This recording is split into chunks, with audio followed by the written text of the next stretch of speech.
আলোচনায় ফিরছে না ইরান। পারমাণবিক কর্মসূচি নিয়ে যুক্তরাষ্ট্রের সঙ্গে আর কোনো আলোচনায় বসবে না তেহরান, এমনই কঠোর বার্তা দিয়েছেন ইরানের পররাষ্ট্রমন্ত্রী আব্বাস আরাকচি। বুধবার রাষ্ট্রীয় টেলিভিশনে দেওয়া এক সাক্ষাৎকারে তিনি স্পষ্টভাবে বলেন, যুদ্ধ দিয়ে যা পায়নি আলোচনার টেবিলেও তা পাবে না যুক্তরাষ্ট্র। এই ঘোষণার মধ্য দিয়ে পারমাণবিক ইস্যুতে মধ্যপ্রাচ্যে নতুন করে উত্তেজনার আশঙ্কা বাড়ছে। বিশেষ করে যুক্তরাষ্ট্র ও ইসরায়েলের সাম্প্রতিক হামলার পর ইরানের কঠোর অবস্থান সংকটকে আরো গভীর করে তুলেছে।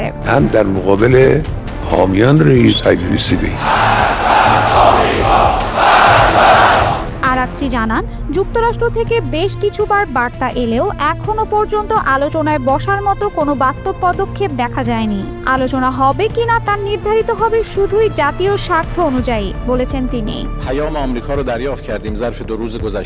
তেহরান জানিয়েছে, আলোচনায় ফিরতে হলে যুক্তরাষ্ট্রকে দিতে হবে গ্যারান্টি, দিতে হবে অর্থনৈতিক ক্ষয়ক্ষতির জন্য ক্ষতিপূরণ, বিশেষ করে পারমাণবিক স্থাপনায় ইসরায়েল ও যুক্তরাষ্ট্রের হামলায় যেসব ক্ষতি হয়েছে সেসবের জন্য। آمریکایی‌ها به معنای واقعی کلمه حمایت میکنن. حالا در عالم سیاست حرفایی زده میشه، چیزایی گفته میشه. এদিকে ইউরোপীয় 3 দেশ যুক্তরাজ্য, ফ্রান্স ও জার্মানি ইতোমধ্যে ইরানকে হুঁশিয়ারি দিয়েছে। তারা বলেছে, আলোচনায় ফিরে না এলে 2015 সালের পরমাণু চুক্তি অনুযায়ী স্ন্যাপব্যাক মেকানিজম প্রয়োগ করে জাতিসংঘের নিষেধাজ্ঞা আবার আরোপ করা হবে। তবে এর জবাবে ইরান আরও কঠোর হয়েছে। নতুন করে জানিয়ে দিয়েছে, আন্তর্জাতিক পরমাণু শক্তি সংস্থা IAEA এখন থেকে তেহরানের পারমাণবিক স্থাপনায় বিনা অনুমতিতে প্রবেশ করতে পারবে না। এই অনুমতির ক্ষমতা এখন দেওয়া হয়েছে ইরানের সুপ্রিম ন্যাশনাল সিকিউরিটি কাউন্সিলের হাতে, যা মূলত সামরিক ও ধর্মীয় নেতৃত্বের অধীনে।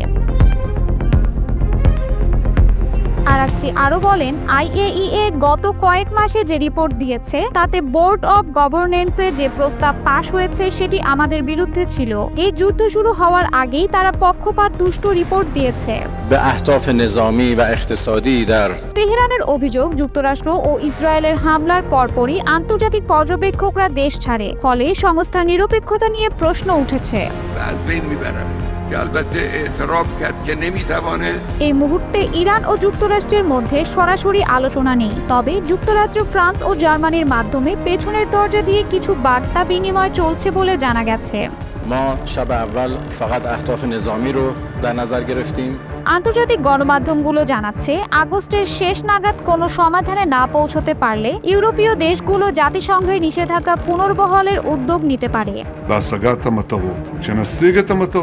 বিশ্লেষকরা বলছেন, পারমাণবিক ইস্যুতে ইরান যতই কঠিন অবস্থান নিক না কেন, একটি সামরিক সংঘাত এড়াতে শেষ মুহূর্তে কূটনীতির পথ খোলা রাখা হতে পারে। তবে তেহরানের কণ্ঠে এখন যে আত্মবিশ্বাস ও স্পষ্টতা, তাতে বোঝা যাচ্ছে চাপের মুখে আর মাথা নিচু করবে না তারা।